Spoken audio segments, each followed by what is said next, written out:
So we're going to switch gears a little bit and talk about what you can actually do as soon as you leave this theater or even now to get you on the right track.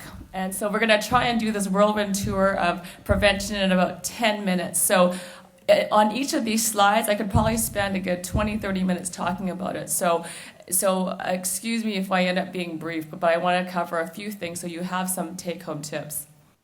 Okay, so the first thing is, what do I actually do to lead a heart-healthy lifestyle? And both Dr. Andy and Dr. Francis have talked about a few things. And I think sometimes people think it can be very, very confusing. And so one of the pictures I have up there actually are my kids thinking, what do we do, right? What am I supposed to eat? How much am I supposed to exercise? People think when they come see a dietitian, it's all about eating salad and carrot sticks. And it's not about that. And with exercise, people think, I do not want to spend the rest of my life in a gym, plugged to a machine, and looking like a drone. And it does not have to be about that. So hopefully we can erase all those pretexts of what a healthy lifestyle is about.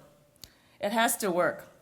So again, this is the only technical slide I have. This is a major trial that was done, or a study that was done, InterHeart, done by researchers out of McMaster, showing that basically 90% of myocardial infarctions, MIs, can be prevented from lifestyle factors. So the 9 risk factors that account for 90% of MIs: smoking, fruit and vegetable intake, not enough fruit and vegetable intake, that is, not enough exercise, too much alcohol, high blood pressure, that's hypertension, DM is diabetes mellitus, abdominal obesity, stress, lipids, are all things that we can actually work on. So the excuse of it's in my genetics, my parents have it, it's all their fault, it doesn't wash. Each of us have a role in how we can change our future. And so especially those with grandchildren out there, with children, which is a lot of us, we are the role models to how our future is going to happen. And that starts with each and every day, the choices that you're making with your lifestyle. And so let's talk about what is the recipe for success. So the first step is being prepared, and then of course what you're actually eating. And again, we're going to talk about a few things that can help get you on the right track. And I'm sure many of you are already doing many of these things. And of course, with the diet also comes the exercise. We'll talk a little bit about what the FIT principle is and SMART. So I'm big into acronyms. So if you think the letter F and S, then you'll remember probably the whole part of my presentation. So when we talk about exercise, you think, I don't have time, and who wants to go for a walk in weather like this? Well, I guess one way to put it is, what fits your busy schedule better, exercising 30 minutes a day or being dead 24 hours a day? If you put it like that, well, hey, 30 minutes isn't so bad. And there's actually a great YouTube video out there that talks exactly about the 30 minutes of exercise. It's easy, you just got to do it. It's a process. It doesn't mean tomorrow you're going to be making these changes, but it all starts with thinking about it.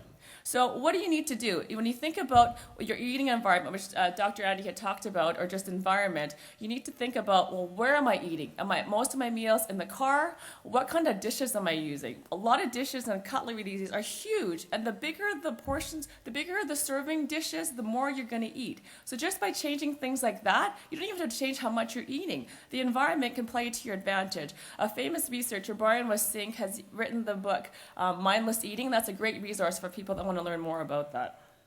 And this picture shows really poignantly how your portion size has changed just by the serving sizes that you're using.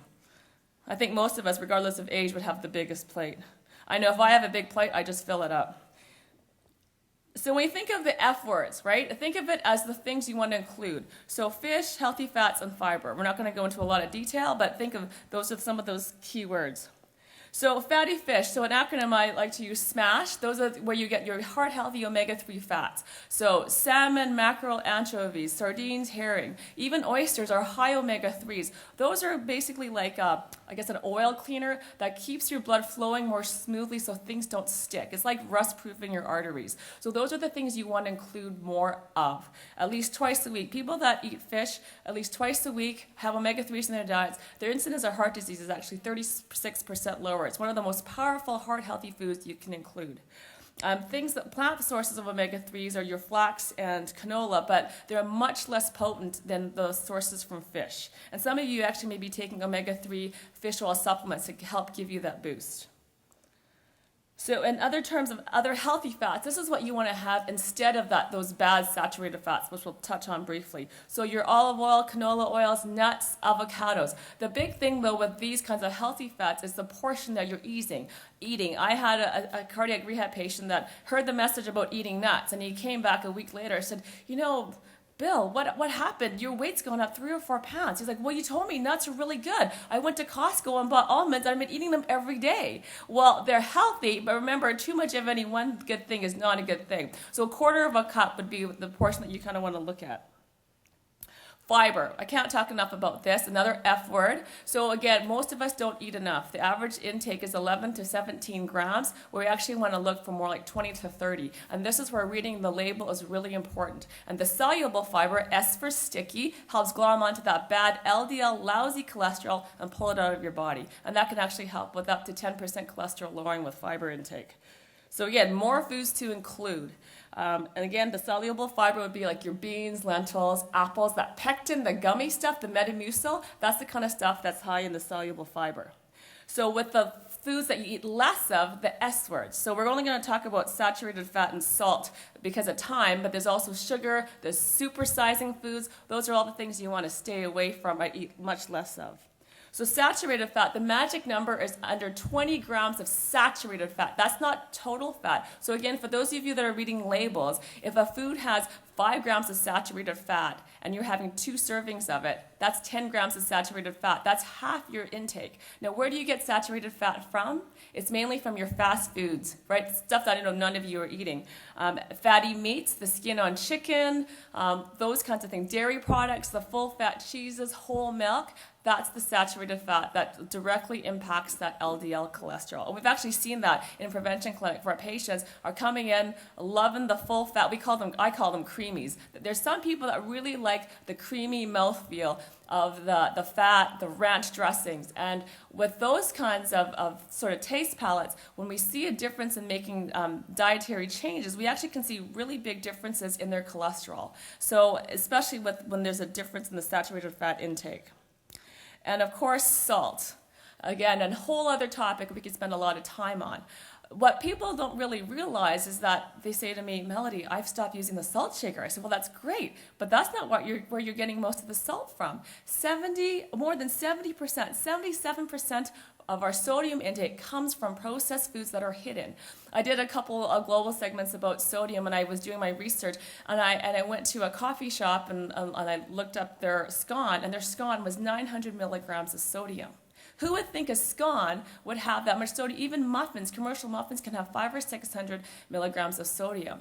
And I know you're a well-educated audience. You're going to know that 1,500 milligrams is the amount that we're looking for. So just reading labels and being aware is that first step. And this with sodium, we can make some very simple changes to make a difference in our dietary intake. Here, there's a great website, sodium101.ca, that has some excellent resources. So again, we talked about this, 1,500 milligrams to to even lower, 1,300, depending on your age. So again, the only way you're going to be able to tell is reading the label. So these are just some couple examples of products that actually have lower sodium, and there's a lot more. Each time I'm at the grocery store, I'm seeing more and more products. The key thing is spending a little bit of extra time reading the labels to find out. I was actually surprised to find out Frosted Mini Wheats is one of the few cereals that has 0 milligrams of sodium. A much better choice than Raisin Bran or Corn Flakes, and who would have thought? So just read those labels. When we talk about exercise, which goes hand in hand with diet, sometimes people think, well, I'll just forget the diet and I'll just work on exercise. But it has to go hand in hand together. And any medications that you may be on in terms for cholesterol lowering work better when you're following a heart-healthy diet and getting active. So it's the FIT principle. So this is another F word, acronym. Frequency, intensity, time, and type. This is to help guide to find out how much you're actually exercising, because it's not something to say, you know what, I exercise, I just go for a walk every week. No, it's about the frequency, it's about all the FIT principle. So exercise needs to be done most days, it needs to be done to a moderate intent. And what does moderate mean? That's such an ambiguous word. So think of it as a sing, walk, gasp test. If you're singing a song as you're doing your daily walk, not good enough. You got to pump it up. You should be able to talk, but you shouldn't be gasping. So that's a good test to make sure you're at the right intensity. The time, at least 30 minutes. And for sustained weight loss, ideally it should be more like 60 minutes. So type, it's got to be something you enjoy. If you cannot stand getting on that treadmill, well, don't do it. Find something that you like. Join the whole dancing movement. And then in terms of pedometers, this is something I really like doing, and I definitely notice when I don't wear my pedometer, I am oblivious to what kind of activity I'm doing, especially now in a more of an administrative role. I tend to find I'm sitting a lot more. So a pedometer, what you do is you wear it on your hip, and it just measures how many steps that you're doing. And studies have shown when you keep a log of what you're actually eating and how many steps you're doing, you actually end up taking about 30% more steps than if you weren't recording it. It's sort of that confessional. You have to wear it daily. It does make a difference. So the optimal for health is 10,000 steps. And for when they've looked at people that have lost weight and kept it off, it's actually over 12,000 steps a day for sustained weight loss. And you think, well, what does that mean? And we'll talk about that. So in terms of a mile of walking is about 2,000 to 2,500 steps. So 10,000 steps for optimal health is about 4 or 5 miles. So if you take an example, one city block is about 200 steps. And then most people walk 1,200 steps in about 10 minutes. The average person walks 3,000 steps. That's crazy. And if you wear a pedometer, you actually will be quite surprised at how little people are walking. Because people again said to me, but Melodie, I'm really active. I walk all the time. My job is just so busy. I go, strap on a pedometer. Let's see how much you're actually walking. And then they come back, oh, I'm only walking 4,000 or 5,000. So it's all that perspective of what people are thinking is, well, what am I doing for activity? So then when you think about exercise versus calories, a mile of walking really only burns off 100 calories. So for example, that yogurt I just ate this morning had 100 calories. So if you add any extra calories that you're having that you don't really care about, it's a lot of work with the exercise. So by just exercising to sort of burn off calories, it's not as efficient. So I trained for a marathon. I thought I would lose so much weight. Well, I ended up gaining weight because it was the whole thing of, well, I just ran 10 miles. I want to have a cinnamon bun and a large latte, and I'm just going to take a nap for the rest of the afternoon. So I think there's a bit of that misconception of the exercise entitlement factor. Just because you're exercising doesn't mean it gives you sort of license to eat extra food. Otherwise, it defeats the whole purpose. Exercise should be considered sort of part of the whole lifestyle of getting healthy and getting your heart stronger. So a pedometer is one of the great tools to get you there. And in terms of setting those goals, which is easy to talk about what to do, but how are you going to do it? Talking about behavior change is being smart. So this is your S acronym. So you have to be specific with your goal. So if it's about, I'm going to eat more fruits and veggies, well, it's not just, I'm going to eat more fruits and veggies. Well, how many times a day? How many times a week? What are you going to eat? When are you going to do it? And if you have someone sign off or have a discussion with your friend, your spouse, your dog even, then that makes you more accountable. So setting those goals are also very important because time and time again I hear, well, I just want to lose some weight so I don't have to go on cholesterol-lowering pills. Well, it's not about that. It's about, well, how are you going to do that? And then you break it down. And with the prevention clinic, we have great clinicians that work with the person individually to set up those goals so that we can get you on the right path.